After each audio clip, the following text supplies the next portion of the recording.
developing according to the course which Satan had preempted. It gave birth to monarchic societies on Satan's side. Let us now examine the ideological trends behind the demise of absolute monarchy. With reference to the providence of restoration, which was headed toward the rise of the communist world, based on the Cain-type view of life, and the democratic world, based on the Abel-type view of life. Since medieval feudal society ran counter to both Hebraism and Hellenism, these two ideologies worked in tandem to tear it down, as they established societies built upon the Cain-type and Abel-type views of life. Similarly, the absolute monarchies which followed the Protestant Reformation deprived people of freedom of faith, which was a value propounded by democratic Christianity. Absolute monarchy thus ran counter to the goal of the Abel-type view of life.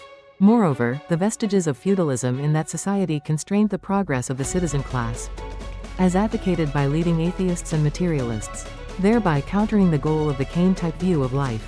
Therefore, these two views of life worked in tandem to tear down absolute monarchy. They established Cain-type and Abel-type democracies, which would eventually mature into the communist world and the democratic world. 3.1.1 Cain-type democracy. Cain-type democracy arose out of the French Revolution. France at the time of the French Revolution was in the grip of the Enlightenment. The thought of the Enlightenment was rooted in the Cain-type view of life and was deviating into atheism and materialism. Swayed by the Enlightenment, French citizens were awakened to the flaws of absolute monarchy. There was also a widespread desire to tear down the remnants of the feudal system, which was still entrenched in the society.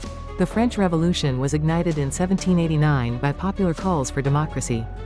From a citizenry schooled in the Enlightenment, they sought to overthrow the power of the ruling class, eradicate the remnants of feudalism, and establish freedom and equality for ordinary citizens, the Third Estate.